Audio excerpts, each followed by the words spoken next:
bottom right of the screen is the bombing in Boston, right at the marathon. There were people later on that said, oh wow, I saw that guy, he had a backpack on, he left it here and walked away. And we're not Monday morning quarterback anyone because we don't know, we weren't there. But what we do know is that sometimes, after an incident occurs, everybody states to the media, oh man, if it was gonna happen, I knew it was gonna be that individual, Johnny Jones. So if you know that individual is going down that pathway, we want to know. We want that information. We understand that sometimes you might not want to get involved and give your name because that person's anger might be not directed at the other person, might be now directed at you. So you can give it to our Crime Stoppers line. It's 100% anonymous. We could go to that individual, we could speak with them and ensure that they aren't planning that horrific attack. We need that survival mindset. And this is what we input in our schools. You can take this with you as well. You need to believe you will survive. You can't just give up. We know that if something happens, we're going into shock, and people naturally might have a tendency to freeze into that ball, go into that fetal position. Doing nothing is not an option. So we speak about the survival mindset to survive. There was a female at the Pulse nightclub that was shot multiple times, and she jogged 1/4 of a mile thereafter to safety. If we all go outside right now and I say, hey, let's run 1/4 of a mile, you're like, Drew, nuts, I'm not running 1/4 of a mile. But how did she do it? What gave her the ability? Adrenaline, awesome, adrenaline, right? So I can't stand up here and say, hey, give me adrenaline. It doesn't work like that. But if I go into the survival mindset and I know that I want to live, I get a physiological change. I get that adrenaline dump. The blood stops going to my extremities, goes to the core of my body. I get that little bit of extra strength, and I'm able to lift that carb off of my kid, as we heard moms have done many times to save their children, right? We must know that we want to live, and we must know that getting shot, you are not done. You can keep moving and keep working until your last breath. Chances are we will also be in denial. If we hear that sound of gunfire, chances are we're waiting to hear it again. Well, my friends, if it's not the 4th of July, it's not fireworks, right? So we must act at the first sign of that trouble. We respect alarms. We learned a lot after September 11th, right? When that first plane hit, people were told, stay in your seats. And of course, it was unknown at that moment what was happening. There were people that did stay, there were people that disregarded and fled. We must respect alarms and not fall victim to bystander inaction. In the schools, we do teach that, for example, the fire alarm, chances are, will go off.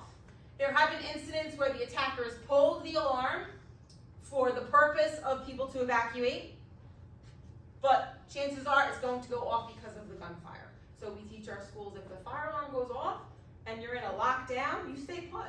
You stay put unless, of course, there are imminent signs of that fire. Then they have to get out. They have to try to get out if, in fact, there was that fire. And as we stress, we don't fall victim to bystander inaction. If I don't know what I'm doing, I'm going to listen to someone that has no clue what they're doing. And no one is, their intents are they mean well. But for example, if I'm panicking and I see my friend here, he's running, chances are I'm following him. And then you're probably going to follow me. I hope he's right. But we want to be able to make those calls, those life-saving decisions in the split second. This is our locked doors.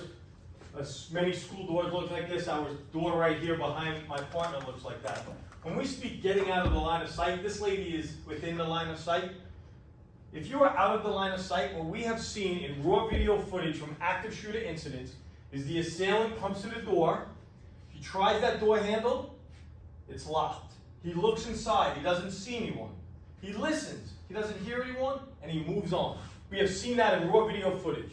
Conversely, we have also seen him looking inside and seeing individuals and then shooting through that door and or wall, injuring and or killing individuals, right? We must lock that door, we must get out of the line of sight. We work with school districts to identify areas that they can do that. They have safety teams and they do a wonderful job inside of the school district across the island to ensure that this is done. You might be questioning to yourself, why? Why can't everyone just run out of the building? We can't have 500 people running out of the building at the same time. That will actually increase the number of casualties. How can we put the responsibility of that teacher, if she or he has a class of 18 and one student falls, one student freezes, one student screaming, how do they make that decision of who survives and who doesn't? So getting behind that locked door, never yet has an active shooter breached through a locked door in those studies that we talked about, never yet. Again, does not mean that it's never gonna happen, because these attackers, they do keep planning, but it's working for us so far, and that's what's been shown well in the school setting, so that's why the resort is to get behind that locked door. As a last resort, if we can't do anything else, that individual is coming in there for one purpose and one purpose only, and that's to prevent us from going home to our family. Every one of us deserves to go home to our family at night. You don't have to be a policeman, you don't have to be a fireman, you don't have to be EMS, you don't have to be in the military to get that adrenaline dump and want to fight for your life to go home to your family. You deserve to go home to your family. We will not lay down and allow these individuals to come in and slaughter us. As a last resort, we must do something. And while getting on top of this guy and choking him out, I need you to start yelling. I need you to start screaming, because it's going to do two things. One, it's going to let the police officers know that you're the good guy. Two, once Drew starts choking this guy out and I start yelling, I got him, now all of a sudden my 20, 25 friends are like, hey, Drew's got him, let's help him. And now there's 25 or 26 of us on top of this one guy, and we're able to take him down. I'm not giving you permission or authority to take anyone's life. What I'm saying is that if we work collectively during an active shooter incident, and we disarm this individual and he doesn't make it out and we do, after he was taking people's lives, after we have to articulate to the powers to be, I believe that we will be okay. But we must work together, and we must know that we deserve to go home at night to our families.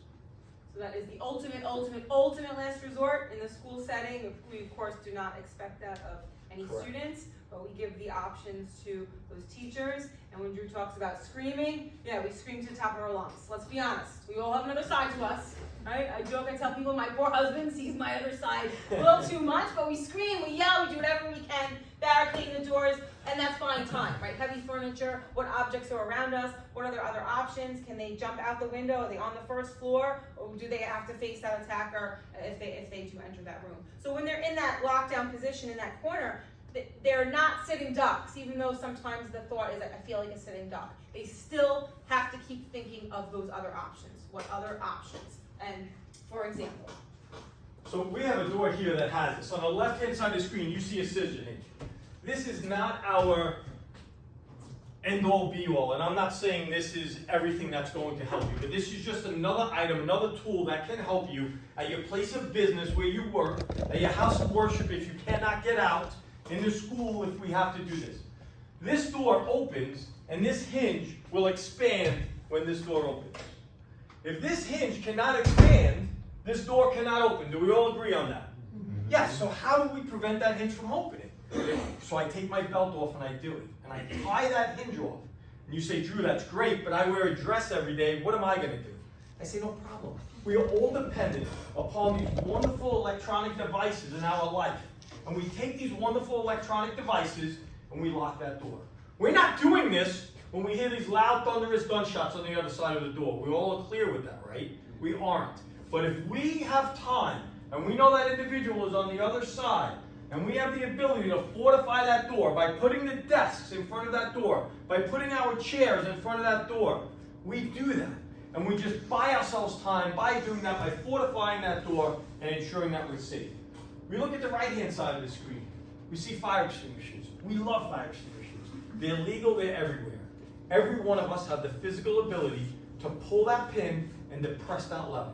By pulling that pin and depressing that lever, you're going to dispense foam, you're going to dispense chemicals and or water at that individual, depending on what type of fire extinguisher you have.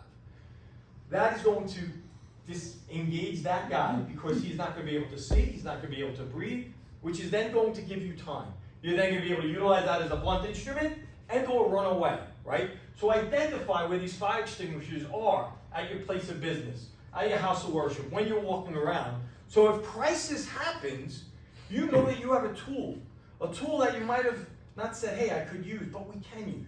Every one of us can utilize this. We have the ability to pull that pin and depress that lever. Some of you might be wondering, okay, well, what might I expect when the police do arrive? Yes. When the police arrive, that first officer on the scene, we're going in. We're going in, we're entering. It would be great to have backup, but if it's just that one officer they are entering, that's how we train.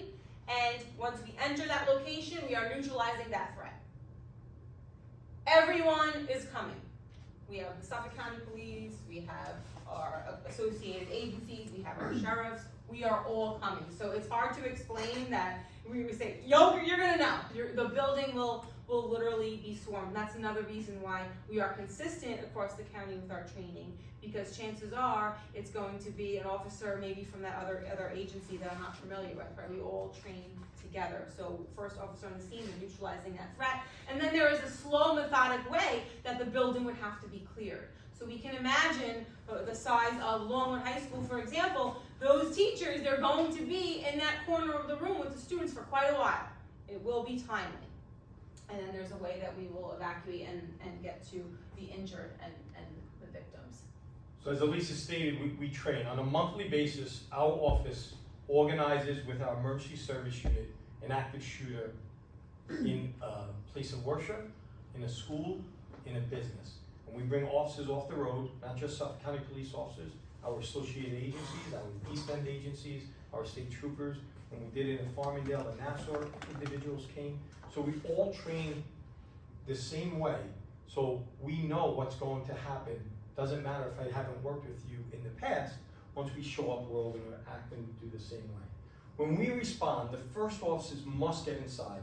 Please, please, please do not speak to those first initial officers that get in there and start grabbing them. Please come out with your hands up, because then you can't hurt us. We don't know who is the bad guy or who isn't. We must get inside. Those first officers must get inside to stop the killing and then stop the dying. That's really what it is, right? They must stop that killing, stop that banging from happening, and then render aid, right? Stop the dying from occurring. The other officers are going to be on the perimeter.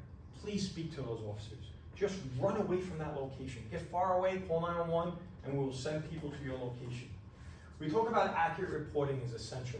If you report that it's a male with a black shirt and tan pants with a handgun, is very different than if you report that it's a male with tan pants, a black shirt, and a long gun. We want accurate information. For us, an individual having a long gun compared to a handgun is very different. We need to have that accurate information, and we would love that. So if you have accurate information, it would really help us, please.